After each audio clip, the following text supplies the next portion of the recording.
Here's the number one way you can become a dominant force in your field or in your business. So I want you to imagine that you're sitting in a room and there's 200 people in there.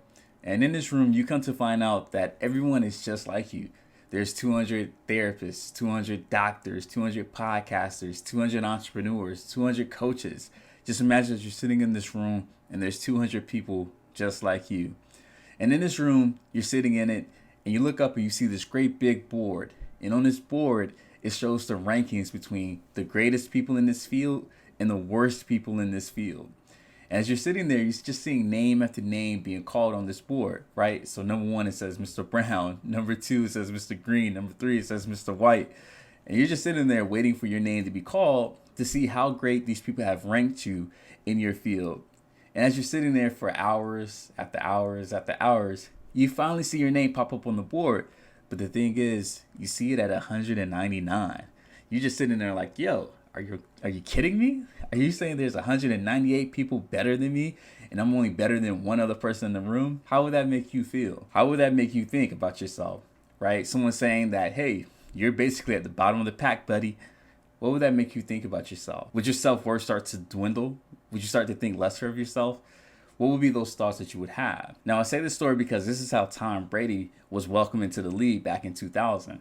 Now, in this draft, there's a lot more other people, but he was drafted 199th. But we all know that Tom Brady ended up being better than everybody in that draft. And honestly, he became better than anyone that has ever been drafted because he's the greatest of all time. And I tell people it's tough for me to say that because I'm a Jets fan. And if you don't know about football, the New York Jets are the arch nemesis of the Patriots, which is where Tom Brady played for 20 years. So for 20 years, my team had to go through Tom Brady, and it was tough. It was tough, but that's neither here nor there. Tom Brady, one thing that made him the absolute best in his field was the exact same thing that's going to make you the best in your field, and that's being coachable. That is the number one thing that you can do to become the dominant force in your field or in your business. You have to be coachable and be willing to take on information that people are trying to give you, and then you have to apply it. So in this episode, I'm going to tell you guys the 5 things that you need to do in order to become coachable so that way you become the dominant force in your field.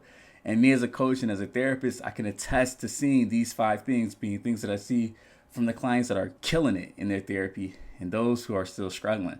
So take out a pen and paper and start to write these down. So number 1, the first attribute to being coachable is actually being humble. Even though you're great at your field, and I have to attest that I work with a lot of people that are experts in their field, and they honestly don't know that, which is why they come and see me, because I gotta show them that, hey, you actually do really, really great work. But the one thing about these guys is that they're humble. And what I mean by that is, even though they may have a PhD or maybe making hundreds of thousands or in some cases millions of dollars, even though they're doing really, really great, they still have the humbleness to come to me or some other coach and say, hey, I need help with this one thing. I need help with overcoming stress. I need help with building my confidence. I need help with overcoming things in my past that's been holding me back in my business, even though I'm doing great. These are things people are willing to come to me to get help from because they know that they need it and they know that it will help them. Another thing about this is that they actually are open to new information.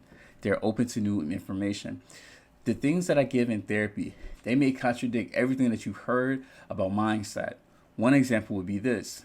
People that are on Instagram, YouTube, podcasts like this, they may tell you that in order to have an ironclad mindset, you can't think negatively. Well, that's the biggest lie in the world because negative thoughts are so common and they're actually needed to keep you alive. So my job as a therapist and as a coach is not to try to make negative thoughts go away, but it's to try to get you to become more open to them, to allow them to be there and know that you don't actually have to fight them. But to learn that concept, you have to be open to it because it's radically different from everything else that you've heard. Now, one thing about confidence that is great, that separates people from being arrogant, it is this humbleness. It's them knowing that, hey, I am great at what I do, but I'm still open to learning and even listening to what you have to say. That is something that is needed for every person that's willing to be great and wanting to be great in their field. You have to be open to hearing the new information that the coach that you're working with is giving you. All right, number 2, and this one, I actually learned this, man, like years later. I wish I would have learned this in high school, but you have to be prepared. One of the greatest things about being coachable is that you show up prepared and ready to take action. In high school, when I was playing basketball, I only played basketball maybe half the year, if you will. And what I mean by that is I had the regular season, right? And then there was like AAU season. But outside of those 2 seasons, which counts for about 6 months, I really didn't practice. And that was a great separator between me and some of my peers. They would practice basketball year round. And that's just something that I wasn't willing to do. And I didn't know it, but that was the thing that actually kept me from, let's say, going D1, maybe even going to the pros and all that other stuff, just simply because I wasn't prepared. There's a great story about Kobe, how he used to, in the off season, get up at 3 a.m., right? 3 a.m. Some of you guys may not even be going to bed until 3 a.m. But Kobe would get up at 3 a.m. He would go to the gym by 4 a.m. He would practice for a couple hours, come home, eat, rest, and then he'll go back to the gym just to do it all over again. And because he got up so early, he was able to do 3 workouts in a day when others in his field was only doing 1 workout. Now, I'm not the greatest at math, but I know that 3 is bigger than 1. And this guy was going to practice 3 times to every 1 time they were going to practice. Now, you take that and you combine it over a course of 7 days a week, right? 12 months in a year and 20 NBA seasons. You can start to see the gap that he was able to create between him and his peers. And that's how Kobe became Kobe. So something that you need to do is start to be prepared for your coaching sessions, for your work day, whatever it is that you do. Take an extra, I'm going to say just 10 minutes and prepare yourself to execute on what it is that you need to execute. There's been so many great quotes, one from Brian Tracy and another one from this book that I'm reading. It's called Success to Stress, I believe, or Stress to Success is one of those titles. And the lady talked about the same thing that Brian Tracy talked about. They said for every 1 minute that you put into preparing, right? So planning your day, it actually saves you about 9 to 10 minutes of execution.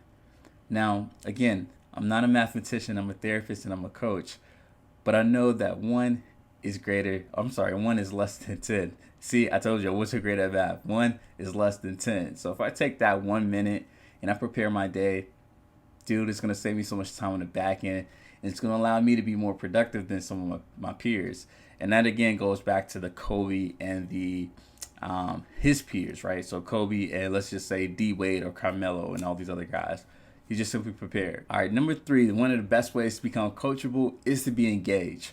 Now, again, I've done sessions with, I can't begin to tell you, with web developers, lawyers, doctors, other therapists, coaches. Like, I've done a lot of therapy and coaching sessions.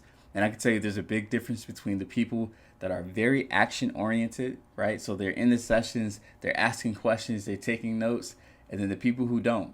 And what I see is that the people that are taking the notes, following up with the homework and all the other things, and even asking questions in the sessions, those people actually spend the less time with me because they're able to accomplish their goals a lot quicker. Now, the people that don't do that, they get this false sense of hope where, hey, I'm showing up to therapy, I'm showing up to the coaching sessions, things should be getting better. And I'm like, you may see slight improvements, but you're totally missing out on what you could be getting if you were just simply more engaged.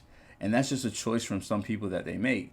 I tell them, hey, to be coachable, to get the most out of these sessions, it's a 2-man game. It's a 2-man sport. And I love telling them, hey, you can think of this as a metaphorical car where you're in the driver's seat and I'm in the passenger seat.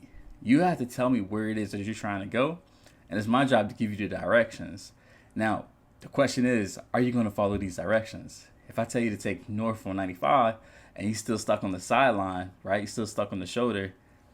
How helpful are you to your own life, right? Like, I'm giving you the help that I can, but how helpful are you in getting yourself to where you need to be? Not really that helpful, right? So that's something that people have to be aware of.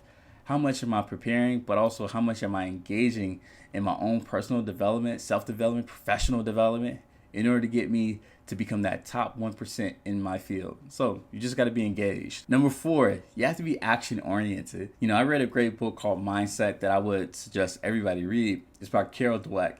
And she has this one part of the book where she talks about how some people who have a fixed mindset, they develop something called internal student syndrome. And what that means is that you just simply become a student just learning all these different things, but you never take action. That's a place that you don't want to be in. It's very similar to imposter syndrome, right? You kind of feel stuck, feel like you're not really able to take the action that you need to take. You think that everything that you've done up to this far has been a fluke, right? Like you just have a lot of self-doubt. And someone with internal student syndrome, they fear taking an action because it may fail. Well, that's life. I failed so many times, and that's why honestly I think that I'm really good at what I do. It's because I was able to not only fail and take action, but I was able to learn from those actions. I was able to learn from those failures. So that's something that you have to remember, but you can only do that if you're taking action. So to be coachable, it's not enough just to do what the coach asks, but there's so much that you need to do on your own in order to get you to become that top 1% in your field.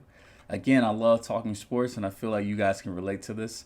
Man, there's so many stories about quarterbacks, point guards, so the leaders of the team showing up first before everyone else does, and then leaving last after everyone else has left. Just recently in the NBA playoffs, LeBron James was showing up to the gym 5 hours before the game started. And he just did that just to simply work on his shot, because honestly, this postseason, his shot really wasn't falling.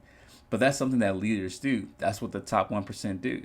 So for you, are you taking action? Now, here's the thing. Without a plan, without you preparing, as I said before, it's going to be even tougher to take action. So the first phase is planning. It is preparing. Do that before you go out and take an action, and you actually see that it'll be easier to take that action to begin with. Number 5, the last one, the last attribute to being coachable is being consistent. You have to show up to your coaching sessions, your therapy sessions, your practices, hey, even showing up for yourself. You have to do that on a consistent basis. I've loved this quote from so many other people. They say that success is not owned, but it's rented. And rent is due every single day. It's not due on the 1st, not due on the 30th, but every single day you have to pay.